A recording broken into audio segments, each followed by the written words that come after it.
Hi, good afternoon. Welcome to Curator's Corner. I'm Amanda Olke, Director of Adult Education at the International Spy Museum here in Washington, D.C. And I want to thank you for joining us today for this discussion of race in the intelligence field.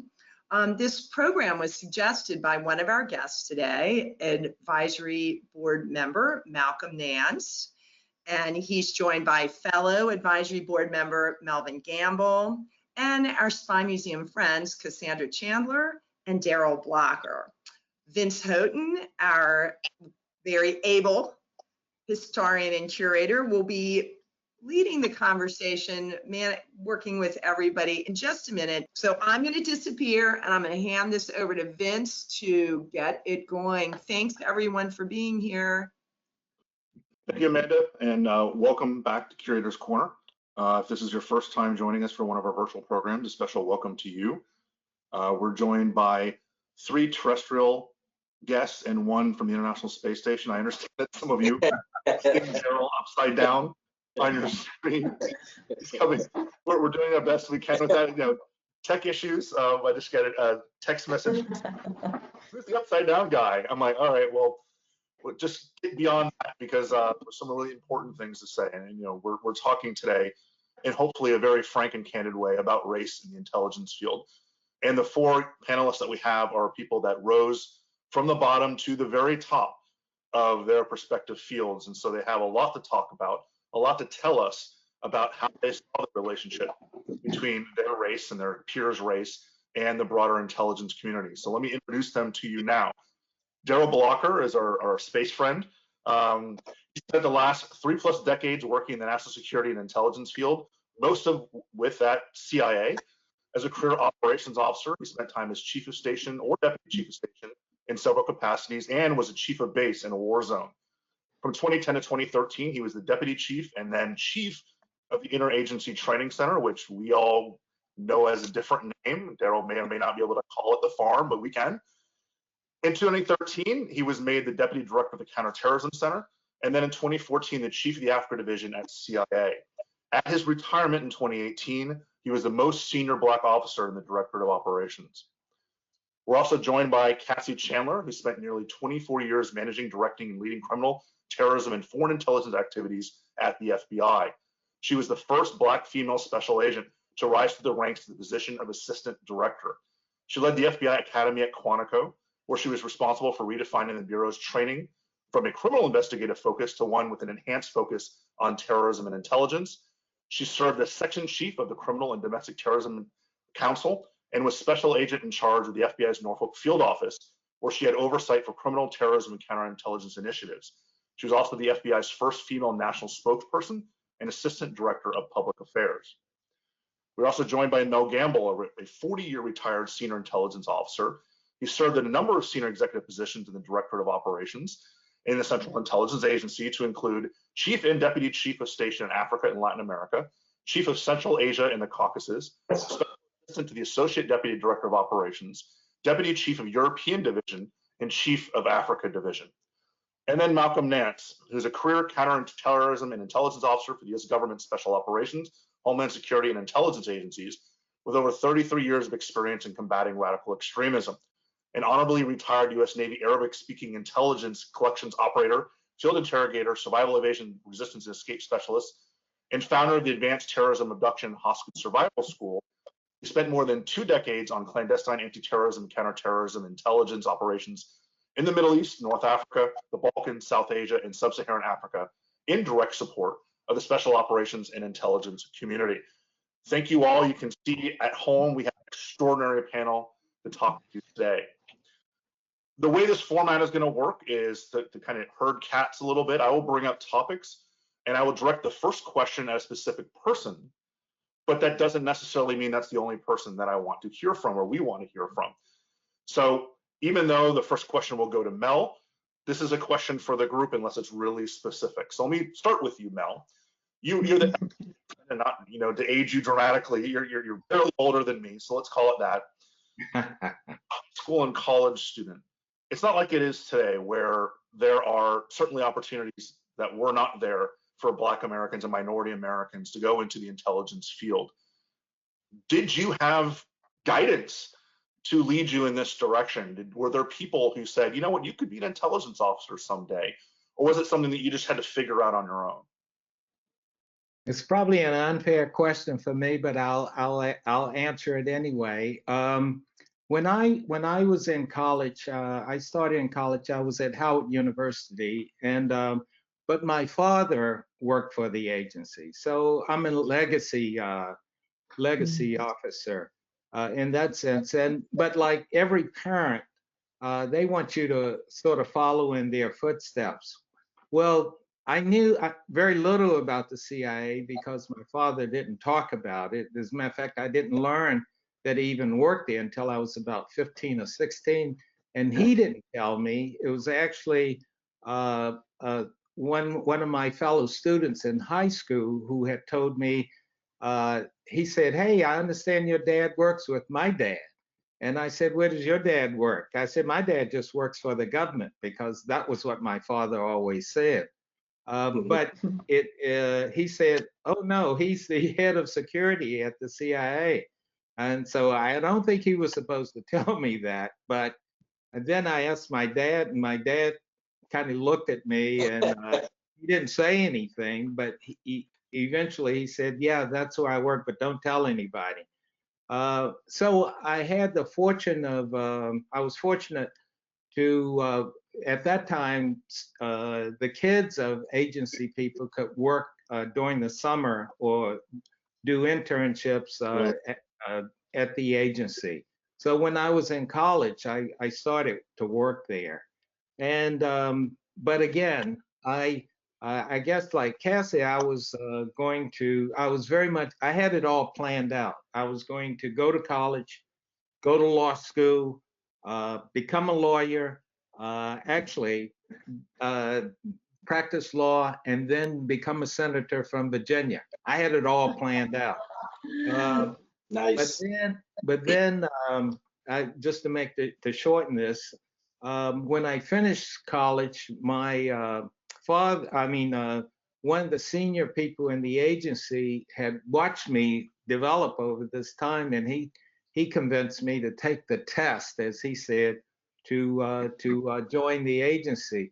I tried to put him off because I was focused on. I had gotten accepted to GW Law School, and I said, "No, I'm going to law school." He said, "Just take the test." Well, that opened the door. I took the test. They said, "We'd like for you to join." So I thought, okay, I'll try it for a year. If I don't like it, I can go the next year to law school, and everybody's happy. Well, 40 years later, that's so.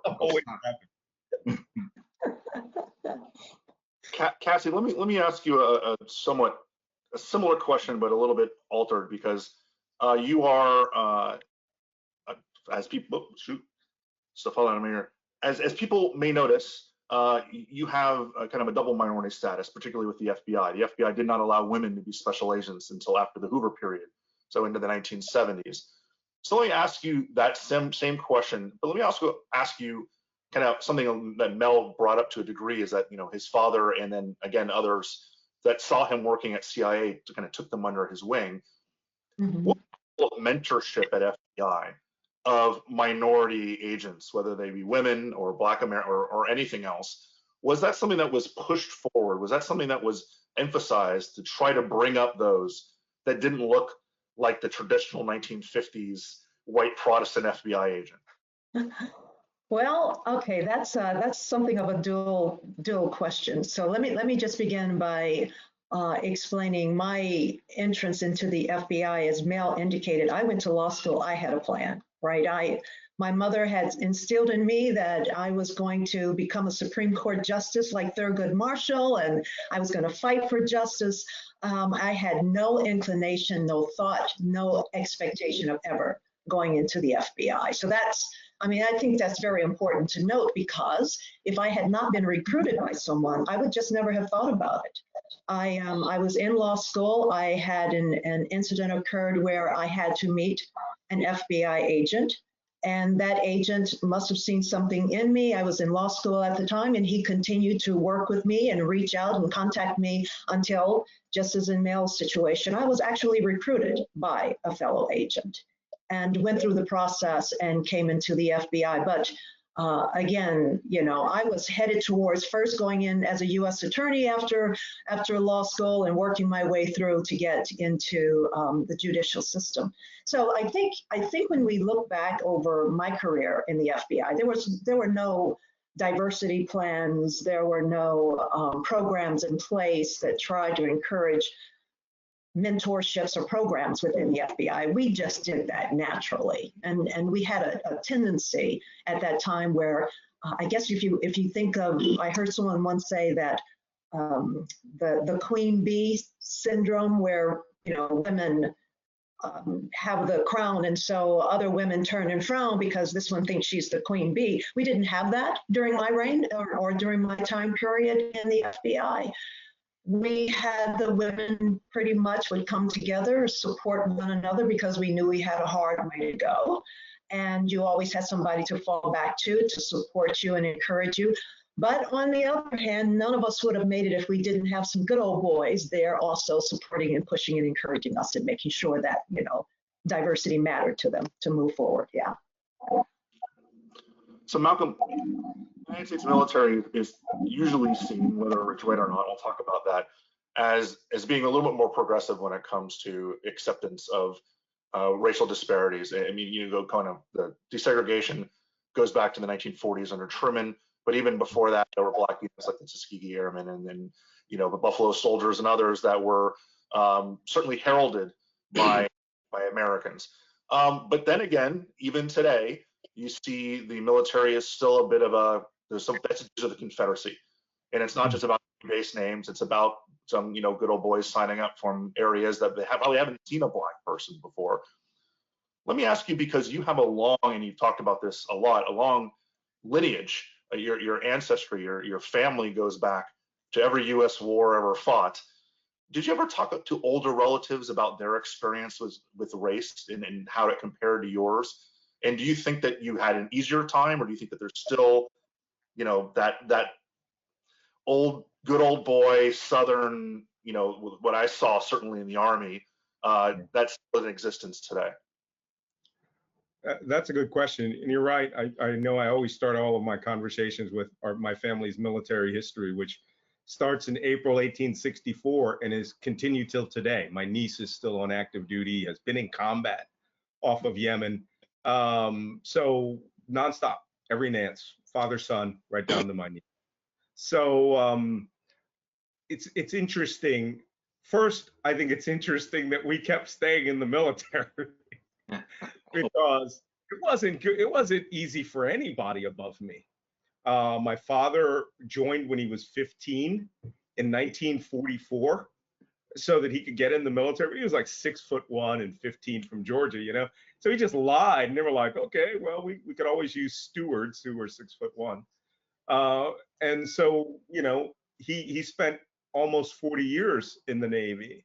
And so I knew that I was going to be going in the Navy. But that is a different animal as compared to the intelligence branches within the Navy.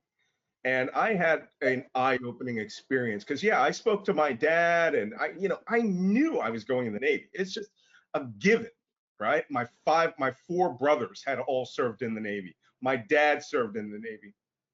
Grandfather, granduncle, World War I. You know, my great-great-grandfather, who was in the Civil War, quit the Army, quit the 111th U.S. Colored Troops to join Riverine Naval Forces in the Tennessee River Valley. So the Navy, you know, the Navy's always better. But the problem that we had was when I came into the buildings with no windows. And, you know, there's a reason there's no windows, right? They don't want transparency about anything, much less the secrets that we're working with. And I'm ready to hear Mel and Darrell's experiences, because we all worked in the same type of skiffs, and you know, we had very similar operations. And you know, I worked at NSA as an intelligence subdivision of NSA, and then subcontracted from NSA out to other A's. So, but there was a good old boy system in the general armed forces. When I would go to visit ships, go on shore assignments, get assigned with the Marines, you know, yeah, you had that early 80s good old boy, half of them were hillbillies, everybody chewed tobacco sort of world. But when I got within the boxes, when I got within our skiffs, that was a different animal. And to this day, I still have people out there who, you know, I call them national security Karens, right? These are people who my experience, that's that Karen, it's a real thing. My experience doesn't count for spit, no matter how extensive it was, because I was a black guy. And the first time I ever heard the phrase reverse racist was when I was in a skiff, when I was in a command, and somebody, you know, somebody actually brought that up 2 years ago, where they said, well, the only thing I remember about this guy was that he was a reverse racist and was always filing EEO complaints. No, you guys were racist, and I filed EEO complaints. Everybody in our field has this happen to. I met the first Black Blue Angel pilot, right? I was giving a speech, and this guy was in my audience, and I literally told the audience, I'm the wrong guy talking. This guy needs to be there. They fired him from the Blue Angels after they said, hey, 3 years of a black guy, that's enough. I mean, and he filed an EEO complaint. So with that respect, I think that everyone has difficulties, but I think, when you're inside the box, you know, when you're inside your skiff, then you really have you have an opportunity for Malcolm, Yeah. the voice of Amanda is interrupting to say, Darrell, you did it. You are right side up for everyone. Thank you. Amanda will go away now. Hallelujah. I just saw your note, Amanda, so I just flipped it over. But I saw I was worried about what was going on there for a second. now I'm upside down to other people. I'm just telling you, I got text saying, hey man, you're upside down. So okay, I'm being quiet now. Yeah, it was a cool barrel. Hey, Darrell, I kind of got this feeling that, you know, it was almost like the agency and the skiff, since, you know, the FBI had windows, we could see outside. We were not like the vampires. We could see the light. Now you can see the light, Darrell. So nice to see you. Well, Right side up. thank you. Good to see you too, Cass. That pretty much sums it up for me, Vince. The military is a different animal, but I'm certain as we speak to others here, once you're inside that windowless building, you know, you have mentors. Yes. So could I pause for a second and ask Malcolm, what did explain the reverse racist concept again within the skiff?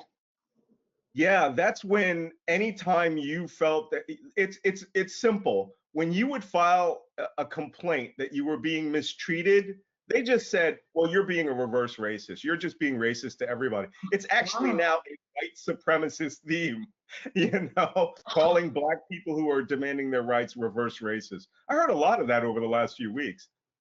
We're going to get to that, Malcolm. Hold that thought. Right. So now that Darrell's landed back on the planet safely, let me ask you a question. I think this certainly will apply to Mel as well. So Darrell, you worked in Africa extensively, and you were the chief of the African division. And I know how much affinity you have for the countries where you worked, and Africa as a whole. We've talked about this in the past. But do you feel as though black intelligence officers were guided into these posts versus higher profile regions like Russia or China? Was it, you know, kind of almost you're the black officer, you're going to be Africa division versus being the head of the SE division or being, you know, sent to China? And I understand that, you know, you want people in the field who can relate to people, but at the same time, do you think there's an inherent discrimination there? I wouldn't say it's an inherent discrimination, but it, you know, I personally did not want to be the black guy going to Africa division. I let everybody in the system know that. I had grown up in Okinawa. My father was a SIGINT guy in the Air Force. So I'm a second generation intelligence officer.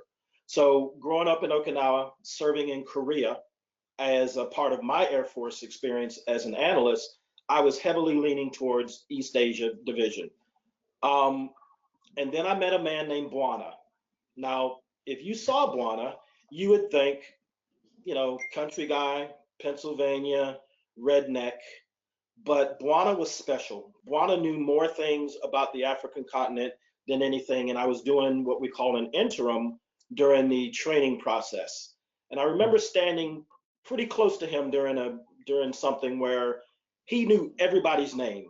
He not only knew the names of his officers, he knew their spouses' names, he knew their kids' names, he knew their pets' names. And it wasn't somebody standing behind him whispering in the ear saying, hey, this is Darrell. No, he knew his people. And Africa Division was the smallest division. I saw all the work that was being done. So my mind changed during the process, and I ended up loving being in Africa Division and growing up in the system, and eventually replacing Mel 2 or 3 times removed as the chief of Africa Division. So I didn't feel like I was pushed towards it. In fact, I fought it. But that is that's what people think. But it really wasn't the case for me. And there are a lot of white officers out there who are doing amazing things on the continent and doing things and you know, on the continent and doing it for the right reasons. So I never felt typecast. Mel, what do you think?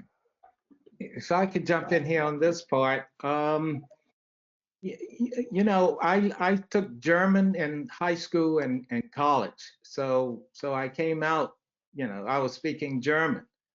Now, you know, the government never does what is logical. So, you know, they didn't send me to Germany. And it's not just me. A lot of people, they would come out with a certain language, unless you were speaking Arabic, then yeah, the Middle East is going to get you. And if you speak Chinese, then China is probably going to get you. But otherwise, they'll send you in the exact opposite place. Now, I wanted to go to Africa, and even some of my friends that were much more senior than I, who were Black, told me, don't go to Africa because that's where they want to send all Blacks. The agency has a problem, and I can't say it's unique to them. And one of those problems is that they want, if a Asian American wants to go to China, they tend to be reluctant to send them to China. If the Hispanics, they all want to send them to South America, and the Hispanics want to go. Eventually, as I rose up in the system, you know, one of the things I would tell these individuals is you can't spend all of your time in one particular area. You have to know the world. So if you do 2 tours in Latin America and then go off to Europe or Africa or the Middle East, because we're supposed to be experts, or not so much experts, but we're supposed to know how the world functions. And it's learning about the diversity of working against various targets. Because the key target, speaking frankly, you know, were at that time the Soviet Union, the Chinese, the North Koreans. These were the people, and you're not going to recruit a North Korean in North Korea. You know, Right. There are going to be other locations. So for me, when I went to Africa, all those people were there, and so it was a gold mine in terms of working the hard targets, as we call them. So Cassie, oh, sorry, Malcolm, do you want to jump in? Do you say something or no? But make a quick comment about that. You know, we had that same problem in the cryptologic world, because I come from where Darrell's father's from. when I came in 1980, Hispanics were all being reserved for Central America. And well, actually, that's not true. They were being routed to Korean language. They didn't want them working in their area of operations. Asians would be routed to Spanish. And, you know, since there were only like 3 of us in the entire world, African Americans all got put in the Middle East. I started out as a Russian linguist. I took Russian before I came in the Navy. I took Russian and I took Mandarin Chinese. And the first thing that happened to me at Defense Language Institute, I had a Russian teacher say, "You are not, we don't take your type for this. You go to Arabic." Literally dumped. And I could speak the first block of all the Russian. So we had that sort of weird mix, but we're tunneled. When you get into that one world, that's where you are forever. You know, it's very interesting, Malcolm, that probably one of the top female Russian counterintelligence agents I knew in the FBI was a Black female. Petite, small, you know, and she did very well. She was fluent Russian and she did very well in her role. But I think we all have that problem to some extent, right? And sometimes I think there's a concern initially that if you look like and speak like and have some commonality with the people, you might be more easily turned. And so there was a concern about putting people in those roles initially. And then they realized that that's not necessarily, I think right now you'll see more people of color going into a variety of fields. It doesn't really matter. I don't know why we've always had that notion that white males can do all things and people of color have to be put into special little boxes. Yeah. Well, I'll tell you, for my 6 years at NSA, as a military guy, my middle name was BGSA, right? Black guy speaks Arabic. Because there were just some places you couldn't send the guys from, you know, come from Utah out to. And it was just like, you're being seconded to another agency or organization. So good luck. Here's your TDY orders. I want to throw this out too, Vince, because I think it's very important before time ends for us that we put this statement out. I'm not sure we are, just based upon what we're saying right now, I'm not sure we are recruiting Blacks into the intelligence field right now. Maybe not even as much as we used to in the past, but I just feel we're starting to have a huge void in terms of getting Blacks into the fields that all of us previously served in. Right, guys? You agree? Well, if I may, the current head of talent acquisition at the agency is a Black woman. They're actively recruiting minorities. They've been going after the HBCUs for many years. I know some directorates within the CIA do better than others. I know there are director of intelligence or a director of analysis. It's switched names since I left. Are really good, and maybe the DO not so much. But I was given the honor of speaking at a Thurgood Marshall. Cassie mentioned Thurgood Marshall earlier when she was talking about wanting to be a Supreme Court justice, or her mom wanting her to be a Supreme Court justice. But anyway, the Thurgood Marshall Leadership Institute has an annual conference, and it was the first time that the CIA was asked to actually be a speaker. We had been a part of the career fairs in the past, and because I was the head of training at the time, I was asked by the Recruitment Center to actually speak to more than 600 HBU students who were at this major affair in New York City. Well, it just happened to be during Hurricane Sandy, and not only was I the keynote speaker, I was stuck in a hotel with 600 of some of the most amazing, diverse in the terms of where they came from, and from all over. So I opened up speaking in French, and I remember one of the young ladies afterwards said, "Oh my God, first of all, I never knew that the CIA had Black people and that they spoke other languages," and she was just so excited. So I know that the intent is there. I had a lot of philosophical differences with Director Brennan, but where we did align was his push towards reaching out to the agency resource groups, whether it was the LGBTQ, Black Executive Board, the DO African American Council. He meant that and he pushed it. it's just the numbers, and the agency does not have the best reputation out there because of the place where I live, Hollywood, and books and TVs just haven't done a really good job of depicting the real world that I recognize and that I lived. So I understand people's hesitation and reticence for coming to join the FBI or the CIA. But the four of us, the five of us, Vince and the rest of the International Spy Museum folks, are here to tell you that there is opportunities out there. And if you have interest in travel, you have interest in discovering other worlds and cultures, there's no better opportunity than the intelligence community. Whether you go the DoD route, whether you go the FBI route, or whether you go the agency route, and of course there are 13 or 14 other IC members out there, but the opportunity's there, and the recruiting effort has to be consistent. If I heard anything from the HBCUs, like, you can't come to us just when you need us. You have to invest in us. You have to be there all the time, not just every other year or every third year. I'm going to have to throw out, because I think it's very important.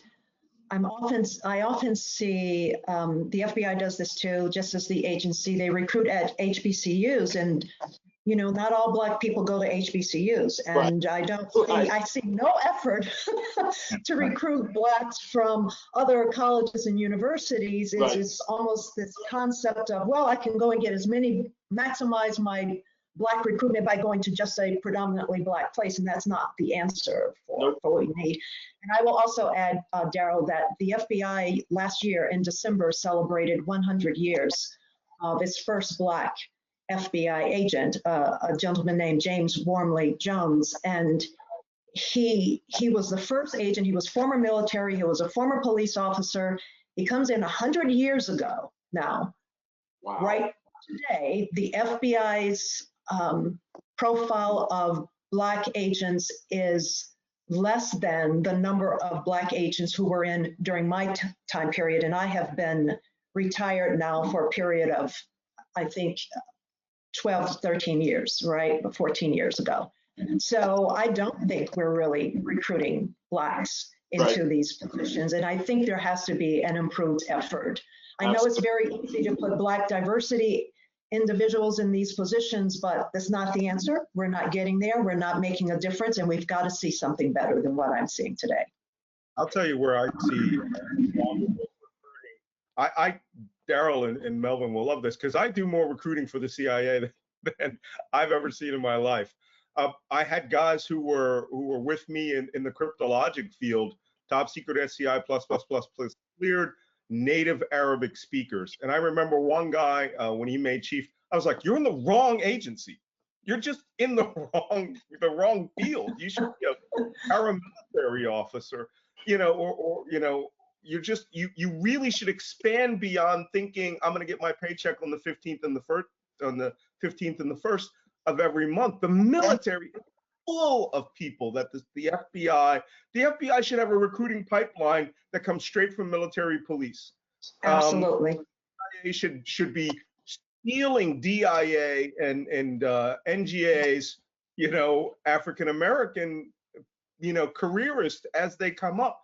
But a lot of people don't even see these guys. I know, I'm just, by the nature of where I was at, I bumped into, your people all the time, or I was assigned with those guys. So, and the few guys that I did see were, like I said, in the DO, were ex-Delta guys, ex-Rangers, the one SEAL, and I just kept thinking, why aren't they just grabbing the hundreds of people who are in the Army, Air Force? You could take an Air Force SIG interner and make them a humaner. I know, I've done the leap. So, send them that way. Yeah. There's the issue of not really recruiting. I mean, I think there's this expectation that everyone should follow the same way of, just put your paper in and they just get lost in the system. I know a young man who is an Arabic speaker, Spanish speaker, fluent in both, served in special ops, psychological operations. I referred the person to someone in the FBI, a recruiter in one of the offices, and they never followed through. Yeah. So, you know, recruitment is more than just expecting people to fill out paperwork at a function, and now you've got your big cadre of folks. Recruitment is wanting somebody and making them feel like they're wanted. I managed my last year before I was trying to retire. Jose Rodriguez, who's the head of it was the DDO at the time, asked me to take the job to manage the recruitment center for the DDO, and I did, and I was just shocked at the whole system, the way it was set up. First of all, the people there, and I'm being critical, the people there were not, there were some very good officers, and then there were people that were dumped there because they didn't have any place to go. Now, these are people that are supposed to go out and recruit other people.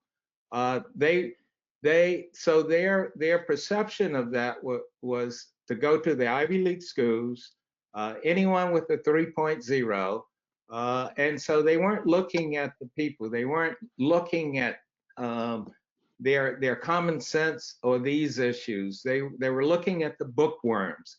So I had to change a lot of that, and trust me, it wasn't easy. It was a fight. And some people I sent out. I mean, they claim I fired them. I didn't fire them. I sent them off to other places. But our recruitment section is screwed up.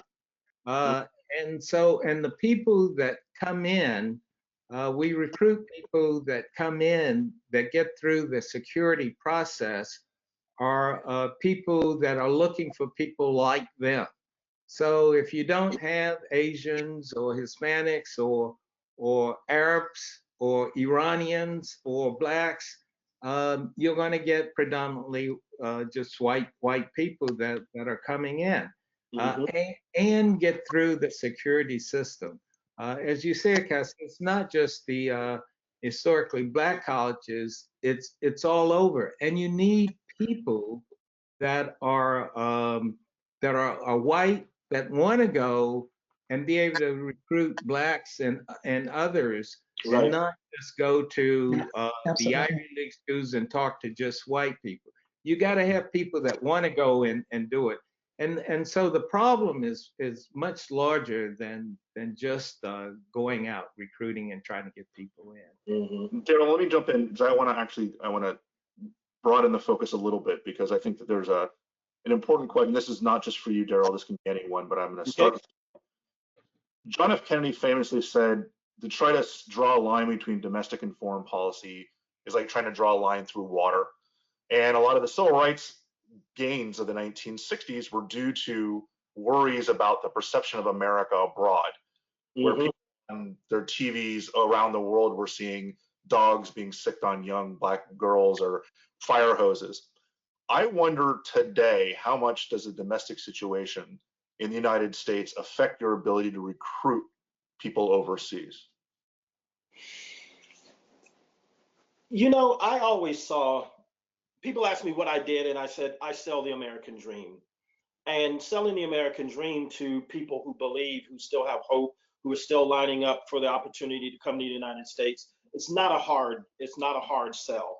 I think the message of hope is, you know, hope is not a plan, but hope is something to actually look forward to and strive towards. Honestly, I would use this as a case officer in the field, whether you're a journeyman just walking in the door, or whether you're the station chief. You can always spin what's going on as in a positive. And most people who are inclined to do what we do, whether it's for money or a sense of adventure or to right some wrong, do it because it boils down to trust. And even when the system was not fair, even if the system still isn't fair today, they still look across and see, oh, this is a black guy who has made it into this organization. There's hope there. There's a possibility that what he's saying, that this dream that our founding fathers have come up with, is something that they're still striving towards. I'm not looking at these little pockets of folks that are across the nation that are taking advantage of a movement and causing chaos. And it's interesting that Antifa and the Aryans completely different, diametrically opposed views, all have the same goal right now. So they're teaming up. And a lot of people see that as a negative, but I see that as an opportunity to change and actually meet and live up to the creed that our founding fathers lived by. And it's taken hundreds of years, but it takes time for things to get done. I see nothing but positive from all of this. I had to move to Santa Monica to see looting literally from the balcony that I'm looking at. And I lived in some rough places. But to see Santa Monica, smoke from cars being burned and glass on the street the next day it's startling. And I lived in Pakistan. I spent time in Burundi. I spent time in a lot of nasty places and had to move to Southern California to see rioting up close and personal. It was bizarre. But I still see opportunity in all of it, Vince. Vince, if I could just make a quick comment, because I think if you're talking about assets, I bought back 3 of my interpreters to the United States, and they're all U.S. citizens now, and very successful. And I remember one of them said to me, the guy who worked very closely with me, we worked a lot of operations where, I was the only American, and I had all Iraqis, 250 Iraqis. And he says, Chief, I've been given an opportunity to bring my child who has a medical condition to either Mumbai or Louisville, Kentucky. And he said, what do you think, Chief? Whatever you say, I'll do it. And I'm like, Louisville, Kentucky. And he says, do they have a children's hospital there? I couldn't believe it. I pitched it, and I said to him, you'll become an American citizen. You'll be part of this big process. And they voted it for the first time in 2016, unfortunately. But they're very proud Americans, and it was just easy, no matter what was going on. I mean, Bush was, they all hated George W. Bush at the time, and they were in a Baghdad that was being devastated. And so long as they trusted me, they could, right. they got it. Now they all run businesses, and I'm the loser. I'm on TV. Well, let me. We're going to go to the audience in one moment. Let me ask a final question, and I'm going to again point this at you, Darrell, but this is not going to be just a sole Darrell question, and it's a little bit more esoteric. I'm looking at U.S. policy, foreign policy overall, because I know that you went to Somalia right after Task Force Ranger, which is the famous or infamous Block Hawk Down incident. And then a couple years later, there were genocides in Rwanda and in Darfur. I was involved with the United States military taking care of a genocide in Bosnia, but we actually went in, right? The UN and NATO and the United States sent tens of thousands of troops to Europe when people were massacring other people, but sat back when the Tutsis and the Hutus were chopping each other's arms off, and in Darfur, where tens, if not hundreds of thousands of Africans were being killed. Was there ever a time, and this is across the board, again, Darrell, as I know directly, you were there at the time, was there ever a problem that you found with American policy and being able to do jobs because of the clear ignorance and disrespect and complete, in some cases, not caring one bit about what was going on in the African continent of broader American foreign policy? Well, the Somalia and Bosnia, well, actually Bosnia and the Hutu Tutsis were kind of at the same time. The Dayton Accords came out of that. Shake Hands with the Devil, I believe it was a book written by, I think, the Canadian commander, and the world dropped the ball. Romeo Dallaire. I never felt like it was.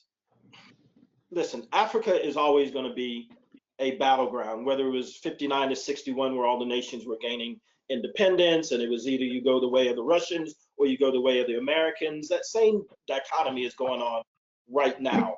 And that's why people are interested in Africa. And I think they're missing the point.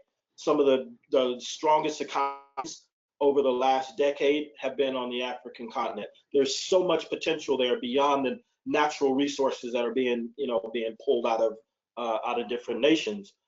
But they definitely dropped the ball on that. And did it have to do with the fact that they're people of color?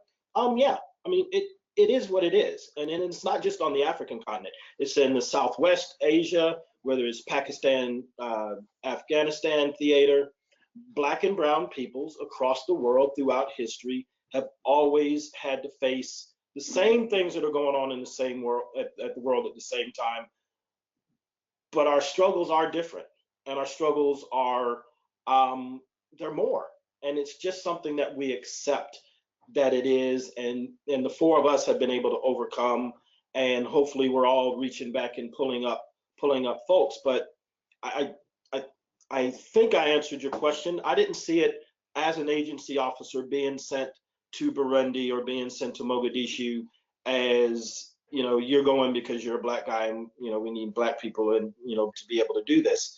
It was, here's the mission and you're qualified to do it, and we're gonna send you. Vince, real quick. I was involved in those missions in a way that I can't discuss, but you know, when Rwanda happened, I was in charge of the division in that was responsible for a database and collection for sub-Saharan Africa out of Spain. And you know how we got told, or how we found out about the genocide? There was a tiny little column in the International Herald Tribune that day that said, you know, armed men, you know, killing thousands. And I actually reached out to the Africa, or what we call the ALO division, all others, you know, because there's Russia, China, you know, and Africa was considered all others. To say, hey, do you have any collection priorities that we can do for Rwanda? And they were like, well, what do you have? And I go, what do you mean, what do you have? You're NSA. And he was like, well, we don't do anything down there. And then it was Special Operations Command that reached out to us because they were doing a non-combatant evacuation out of the American embassy. And they were like, well, NSA told us that you guys have this. And I was like, oh, holy cow, I got to find 2 French linguists. And it was insane. Everything south of Morocco was non-existent to them, apart from executive outcomes and the nuclear program. You know, I'm not portraying anything, but South Africa. There was nothing in between Morocco and South Africa as far as their collection priorities concerned. Then Somalia happened, and like you, I got sent to Bosnia Herzegovina. I got sent to Croatia and Sarajevo, which is where a Black Arabic speaking cryptologic linguist should be. Bizarre. All right, Amanda, let's let the audience get in on this, because I think that there's probably a ton of questions out there that people may have or have been sending in. I keep seeing the chat thing going off, so I know there's lots of questions coming in. It is, and we're going to disappoint people. I'm going to say that right now because there are so many questions, but we will try to forward them on to our wonderful speakers. I'll start with something a little bit different. What do you think about the president's dismissive and critical attitude toward the intelligence agencies today? Who's going to start that? I talked about this. Go for it, Darrell. Well, I'll start. Thank you, Mel. I'll finish. Thank you.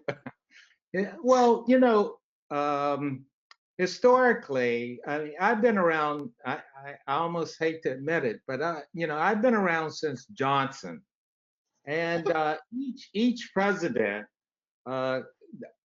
has a different attitude towards the intelligence agency and intelligence matters. Some of it are preconceived ideas that are wrong, like, you know, because they're coming from the private sector and they don't know about intelligence. So I don't want to say I'm defending them, but I remember, you know, Clinton, for example. Clinton thought he knew it all, and he was an avid reader of the intelligence, but he didn't like the briefings as much. So there were some presidents that liked to read the material, and then there were others that liked to be briefed on it, and then some just only wanted specific information that was, and that the briefers learned quickly who what they liked and what they were interested in. But they would also make sure that the rest of that information was given to the appropriate people so that if the Treasury Secretary needed to bring something to the attention of the president, they would take care of it. I'm not going to comment on Trump. Don't worry, I'll catch up for you. It's not because I don't want to, but I'll take an hour to do it. So Right. I think the one thing I would have to throw out is I'm pretty concerned about it personally. I just see that when you have a dismissive attitude about the importance of intelligence, both within the agencies within the US, like the FBI, and I think just recently I saw where FBI agents were asked to do a policing type of activity with protesters in Washington, D.C. Did you guys see that story? And you know, they end up taking the knee when protesters pursued them. These are not individuals who are trained to handle police type activity for something like that. And you probably had quite a few counterintelligence agents in that group who are responsible for doing far different type of work. But when there's a dismissive attitude about the importance of the work that they do in the intelligence field, and our State Department is not supported and given the strength and expectations, we're living in a global society. And if we're not a part of that global society and supporting it in the ways and continuing to develop the intelligence and understand what our role is, I think we're going to find ourselves in a very frightening position a few years from now. I don't think we can ever be dismissive about our intelligence function, ever. That kind of leads into this question. As Black intelligence officers, how do you grapple with promoting and securing American interests abroad when we're currently struggling to ensure them for our own citizens at home? We sort of touched on that a little earlier. You know, the American promise is a promise. And I think that we have these periods in history where we go 2 steps forward, 5 steps back, but it's still forward.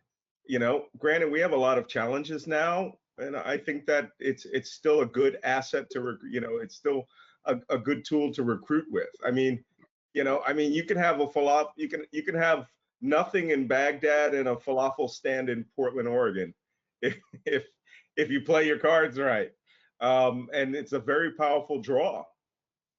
Mm-hmm. And also people. Just as Malcolm said, people are patient. You know, they'll look at this period and say, okay, do we have to wait till 2020? And then let's see what happens. What are the Americans going to do? You know, some people are probably looking at Biden, hoping that he'll be elected. And then they just sort of step back.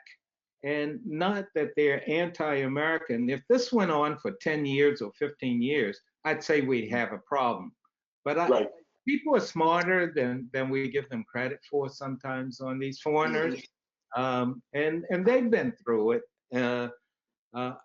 Just one more thing. I remember meeting with the Egyptian, the head of the Egyptian intel service. And he had been in that position for 30 years. So he had seen directors come and directors go at the agency. Mm-hmm. And he could tell me more about the directors than I knew. So those, what I call the old dogs or old veterans, they're giving the advice and say, let's just wait this out and see what happens. So I'm not as worried as others have said at this point. Mm-hmm. Right. I think this is a very interesting question. What are ways to help African American communities understand that intel work today is not COINTELPRO 2.0? And I love that the questioner said, you may need to explain COINTELPRO, which was the FBI program looking at individuals and different movements that perhaps they felt was anti-government. So I don't know. What do you think, Cassie? You're the FBI. I laughed a little bit when you asked that question because part of my family were very strong members of the Black Panther Party. And so when I entered the FBI, there was a lot of concern about what are you doing? And one of the things that I commented to members of my family, and I truly believe in my heart, and I hope those who are listening will understand, you can't ever really make change of anything that needs to be changed unless you get in there and you change it, right? And so having Blacks in the FBI is the only way to ensure you don't have another COINTELPRO. I mean, you've got to get in and be a part of the programs, the policies, the training, everything that's required to be a special agent. And I do believe it's important to go into the intelligence field because we do make the difference. You can't continue to have things come in the same way that it's always been. I just spent 2 weeks in Kenya, I think it was in September of last year. And when I met with the Kenya people, and I was with a group of many other folks of other nationalities, but they loved and adored me. We had a wonderful time. It was just like being home with family. We ate together. I went to little places in the mountains that was like what my little rural town in Louisiana used to be like. And it was getting back to having family. So it is important to me. And I would encourage African Americans and Blacks, those of us who don't like to be called African Americans, to move into these agencies and in the intelligence role and the FBI, because you can make a difference. And it's so important for someone just like you to be a part of all of these things. Right. I'm going to combine two people's questions as best I can. One was someone who was, I believe, trained by you, Darrell, at the Helm Center, told to use differences to enhance Tradecraft. And somehow I feel, and how did that help you be a better spy? And I feel that kind of works in conjunction with another person's question about how did your perspective for everyone as a Black person, how did that impact the work you were doing? And were your perspectives differently, and how welcomed were your different perspectives from your colleagues? So I used to always, when I was asked to come and be the number 2 at the training school, there was an unfortunate 5 of 7 or 7 of 9 Black officers didn't actually make it through. So one of the things they looked at was, is the course biased? Is it this? Is it that? And I said, that's a question I can't answer. I don't know those students. I don't know how they were hired. I don't know whether they were the right fit. There's so many unknowns there. I can proudly say that 19 of 21 made it through when I went through. And yeah, I kept the numbers because that's what I did. But all of them had strengths that their other peers didn't have. And I said, you need to tap into that. I can't tell you how many times someone in a foreign field who is, whether you're going after a hard target or Russian or Chinese, that they have racist inclinations in their cultures. But Russian and Chinese racism is no different than American racism. Racism. But once you can break through that difference, that obvious skin, melatonin difference between whoever it is you're engaging, and you connect with someone because you enjoy art, or you enjoy music, or you enjoy the outdoors, you enjoy, certain foods, or whatever it happens to be. And that's what I would tell them to focus on. Whatever it is unique to you is why we hired you, which is why we want you to bring that to. We don't want you to become cookie cutter. We want you to take the best of who you are and use that however you can, based on the training and the morals and the ethics that we're teaching, to pull that person in. That person who might not ever otherwise have ever engaged an American, much less a Black American, and you can use that to your advantage. And I saw it all the time.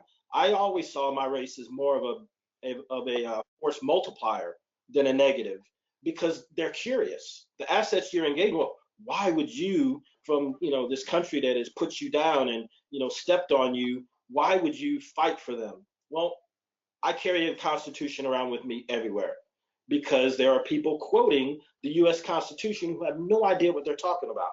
And what I'm seeing now is there are a lot of Americans who don't understand what the Constitution is. So I don't know if I'm a constitutionalist or whatever, but I believe in it. It's kind of my framework. and it's what I use to kind of level the playing field.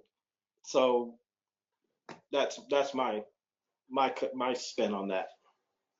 Did I answer that question? And the MC was the initials of the young lady that trained for me.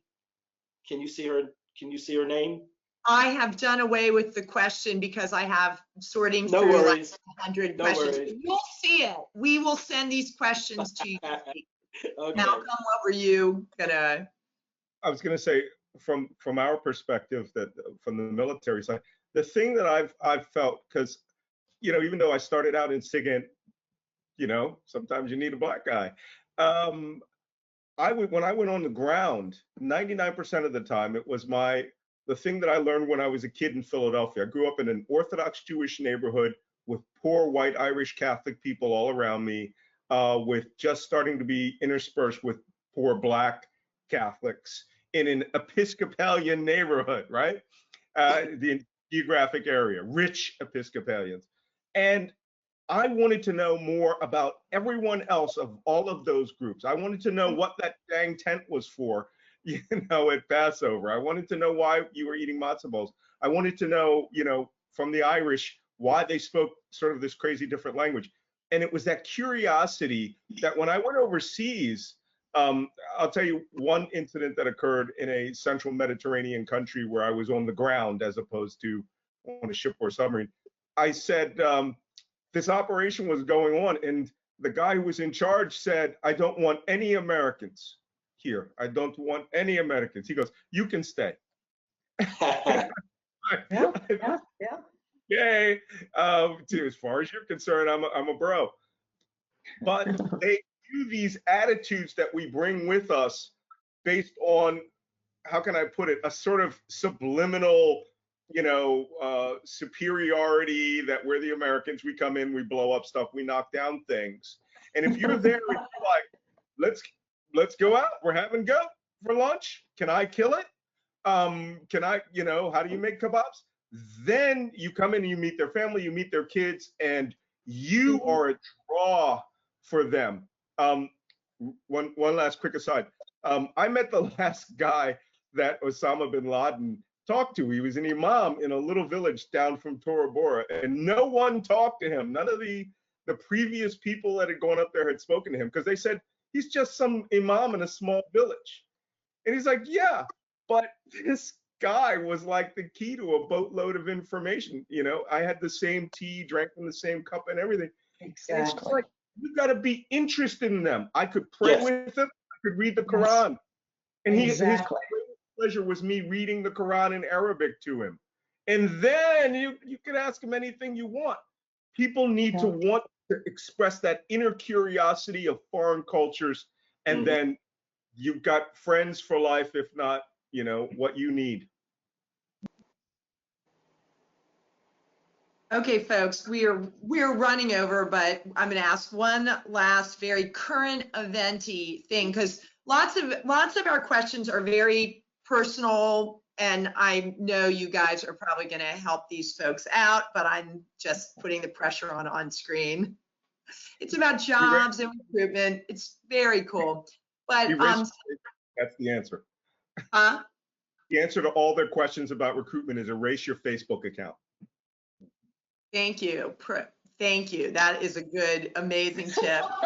I don't have one. But I keep in mind. Have Facebook. All right. So this is, I thought, great question about current affairs. General Goldfein, and if I mispronounce that, I'm sorry, stated yesterday that the Air Force has to do more to promote diversity in the Air Force. Does the panel think that all intelligence directors should vocalize the same claims so that their organization knows where management stands? Absolutely. Absolutely. And it's unfortunate when we make statements like that and we don't show action behind it. So let me just add that, yes, it's very important to say these things, but please let's show your action behind it. That's for corporations, that's for agencies, that's for the military, that's for everywhere across America. Let's not just say we want diversity, let's make diversity happen. Go Go on, Mel. I agree 100%, and that was why I was pausing, because we hear a lot of statements, but the action needs to be done at this point, and this is what the people are demonstrating about now. Out in the street about the police. We all talk about it, and we've seen it over the past 20 years. Now's the time you show us something. So, I think that to put an end to this, equal opportunity is just that. You need to be ready to give opportunity. And the military is technically more meritocracy, merit-based. I took every mission for 20 years that I could, every mission. And enjoyed the heck out of it when I had people literally refuse to go to wars, literally refuse. But the best EEO speech I ever heard came from this 6-foot guy, burly, bright red-haired Irish chief of a boat on an atomic submarine on a mission where I needed to borrow his boat. And he had 2 young sailors in front of him, and he said, "Okay, I got to sign off for your equal opportunity qualifications." And he said, "You're black. You're white." He goes, "I'm chief of the boat. And if I hear anything between the 2 of you about race, I will squash you like a bug." I thought, this is the single greatest leadership I have ever seen in my 20-year career of the Navy, because he was serious. He will squash them like a bug.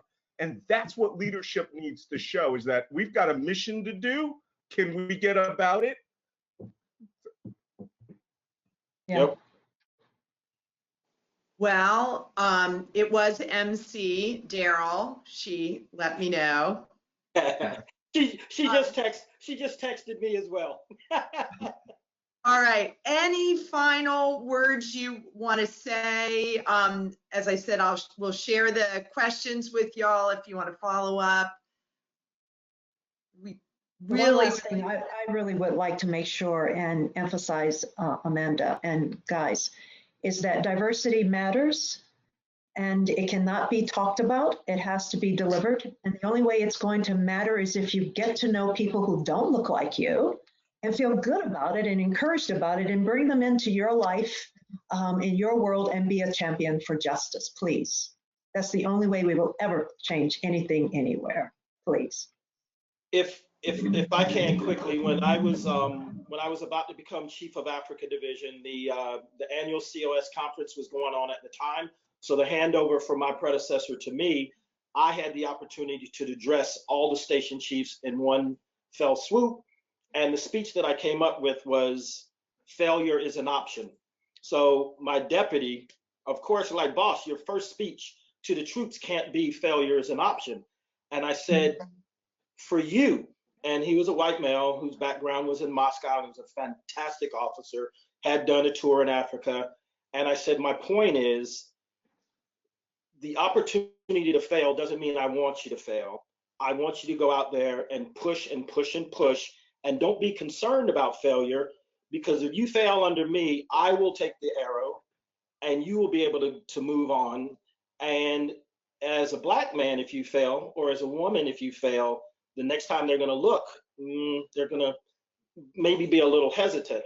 But no white male has ever had to worry about other white males not being able to follow in their footsteps if they didn't live up to whatever the task is. And that's what me, and it's some of the pressure is self brought on by, but it's also society.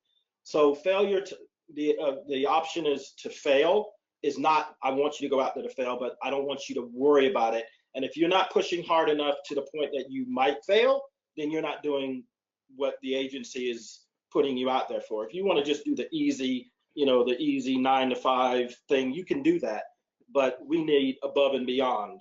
And if you have to ask what above and beyond looks like, you're not doing it. That is so powerful, to think all that resting on your shoulders. So I want to thank. Got big shoulders. Big shoulders. And now they're the right side up for all of us. So I want to thank you all for your candor and for being here. and for being supporters of the Spy Museum. I'm going to make my little end of the program commercial.